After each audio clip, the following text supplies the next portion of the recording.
Well, good morning, and thank you for having me as your guest speaker. I enjoy my occasional Sunday mornings with you all, and I always welcome your invitation to speak. I'm so glad that we can be together virtually and in real time today, and I look forward to talking with you after the service.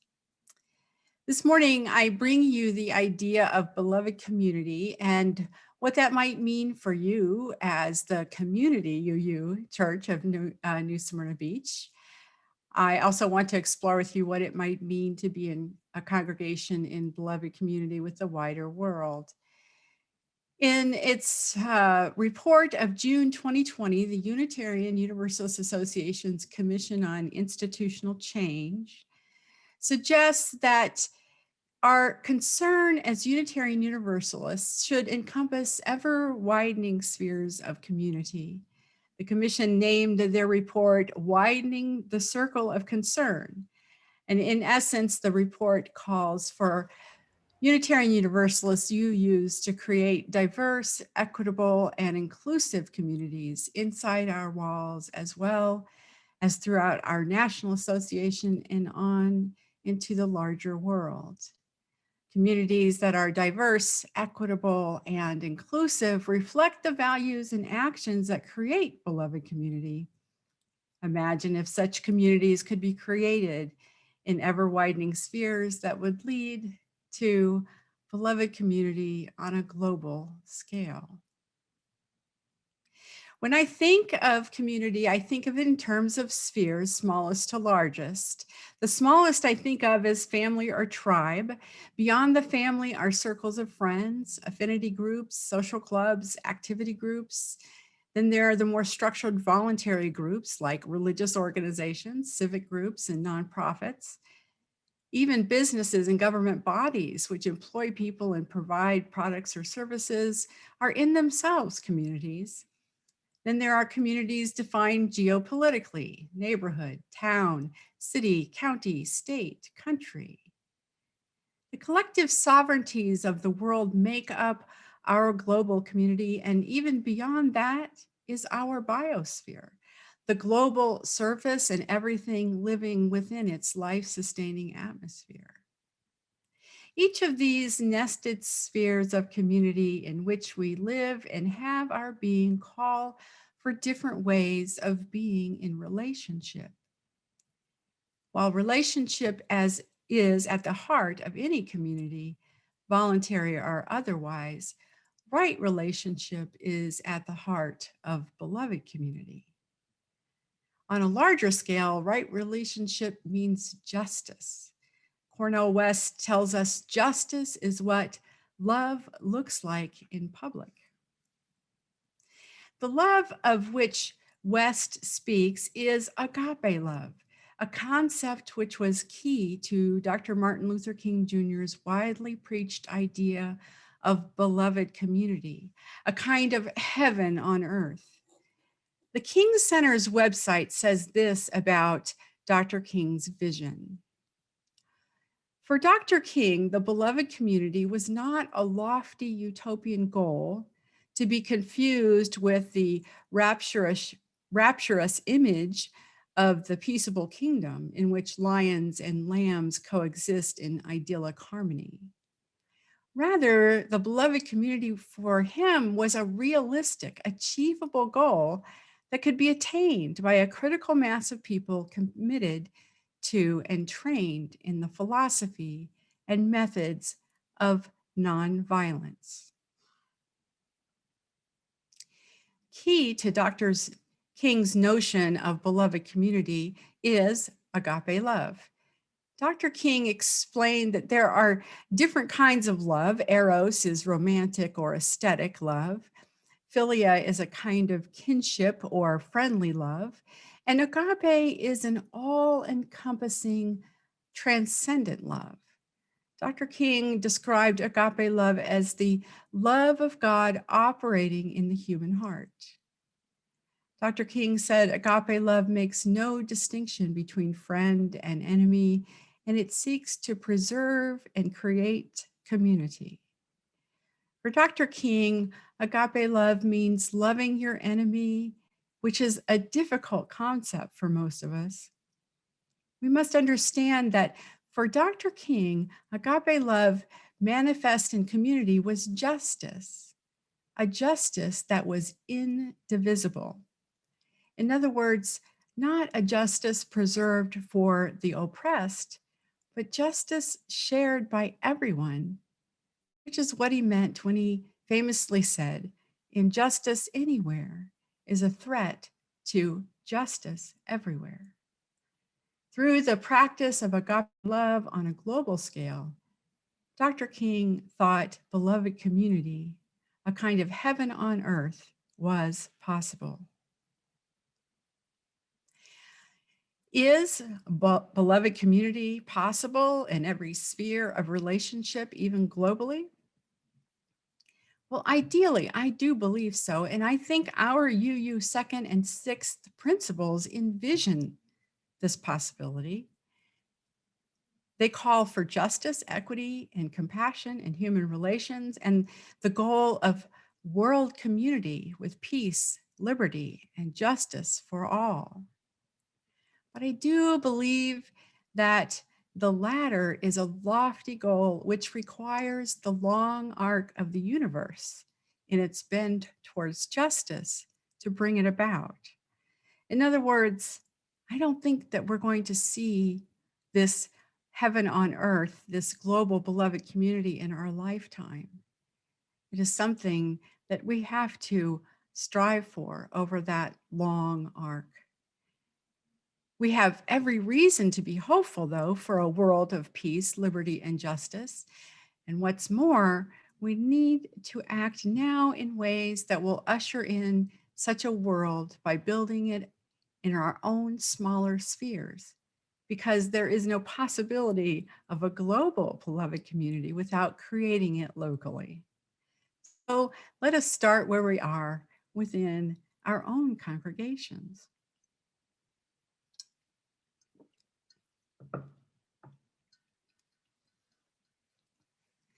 So let us turn then to what it means to be a people of beloved community, say right here in your congregation. To contemplate the question, we must do so as individuals in relationship to each other. Henri Nouwen was a Catholic priest and theologian, a prolific and popular writer. And after teaching at Notre Dame and Harvard and Yale, Nouwen spent the last 10 years of his career as the pastoral director of the L'Arche Daybreak community in Toronto, caring for people with severe disabilities. And if anyone knows the wisdom of being in community with others, it's Nouwen. I like the way that he defines beloved community. He sets forth not a sentimental vision of rainbows and unicorns and everybody just getting along, but rather a blunt realism when he says this. Community is the place where the person you least want to live with always lives. That person is always in your community somewhere. In the eyes of others, you might be that person. Now, wait a minute. In my community, how could I possibly be the person that others least want to live with? Well, the truth is that at some point or another in our lives, we've all been that person, the problem child, the one who runs with scissors, the difficult one, the unreasonable one, the one who, if they could just see it our way, everything would be all right. We've all been that person. And what's more, when we are on the other side of that coin, when we are in a place of judgment, we often deem others as somehow unsuited to our ideal of good company because often we see in others something we don't like in ourselves. In other words, we often try to remove the speck from another's eye in order to avoid acknowledging that log in our own. This speaks to the reality that any community of people will never be idyllic, just like Dr. King said. And Henri Nouwen points to the fact that it takes a great deal of intent and hard work to bring about beloved community among ourselves. Yet Nouwen's description also holds out the hope that keeping the goal of beloved community in front of us will bring about the actualizing practices of awareness, forgiveness, accountability, and better relationship with self and others. So much of what Nouwen speaks to in terms of smaller circles of community echoes what Dr. King's vision for a global beloved community. On any scale and any sphere, it requires the practice of agape love, which means loving your least favorite persons and always seeking to preserve a just community for all. Dietrich Bonhoeffer's words remind us what's at stake in creating and preserving a just community. Bonhoeffer says, the person who loves their dream of community will destroy community, but the person who loves those around them will create community. Let me say that again. The person who loves their dream of community will destroy community, but the person who loves those around them will create community. There is so much deep truth in Bonhoeffer's statement. We may think of this as applicable only to Bonhoeffer's time under Hitler and Hitler's dream of a purely Aryan community and how that vision destroyed 60 million people. But Bonhoeffer's wisdom is much more universal and timeless. What he describes happens all the time, although thankfully, not on that destructive world war level. On a more mundane level, however, consider if any of us are a member of a community and have a narrowly defined vision of what that community should be, then we are destined to serve only our narrowed vision and will rarely see past it to what will best serve the whole. Second, the love that creates community that seeks the good of the whole is not by any means an easy love to live into. It requires the constant check of our egos and our assumptions.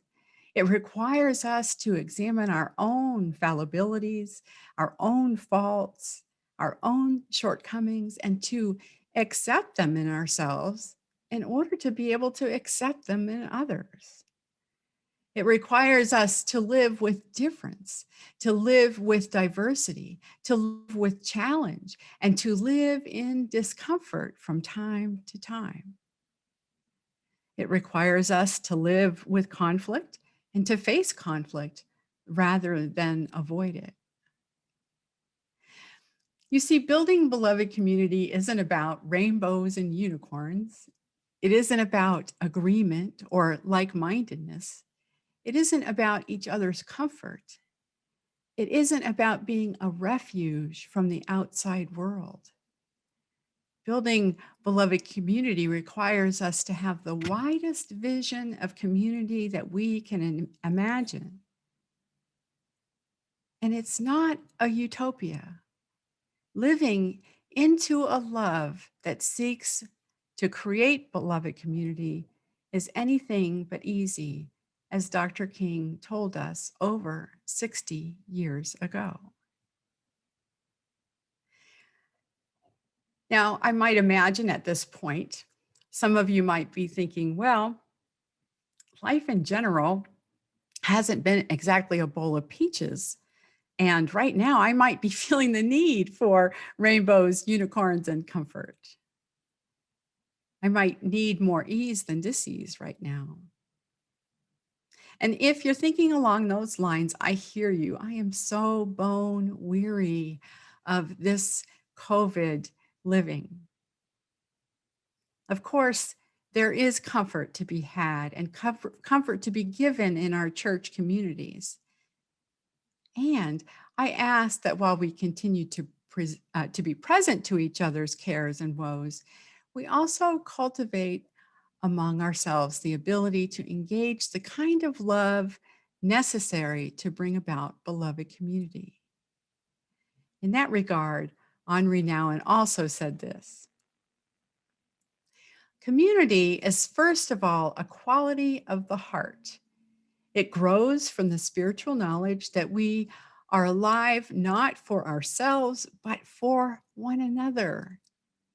We are alive not for ourselves, but for one another. Community is the fruit of our capacity to make the interests of others more important than our own. The question, therefore, is not how can we make community, but how can we develop and nurture giving hearts? How do we develop and nurture giving hearts? Is this something that needs developing among you all? I mean, I'm sure you give plenty of your time, talent, and treasure and support of each other. But then what if we asked ourselves, when was the last time I gave someone else the benefit of the doubt? When was the last time I let go of my assumptions about someone else? When was the last time I gave up my own plans to make way for someone else's? And when was the last time I listened to understand rather than to respond? When was the last time I put my trust in someone who needed my trust?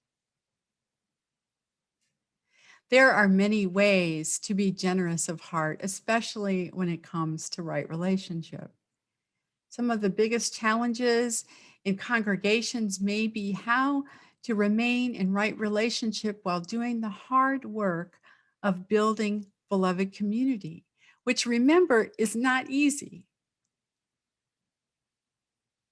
Generous and open hearts are key, and learning the praxis of conflict resolution and building trust create a healthy foundation of right relationships.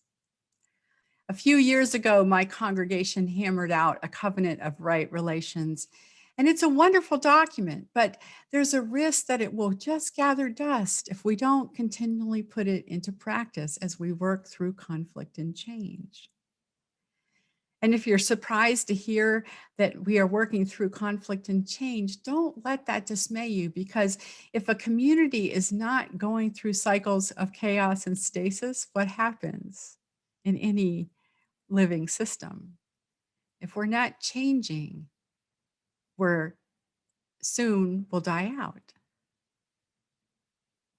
So knowing that creating and maintaining beloved community in any sphere of our living is sure to be challenging, let us commit ourselves to cultivating giving hearts. Let us live into that agape love, that all-encompassing transcendent love that reaches out and encompasses our enemies and those people that are challenging to us. And let us remember that beloved community, this kind of heaven on earth, is possible, but it must begin here and now. Let there be beloved community on earth, and let it begin with you and me. May it be so.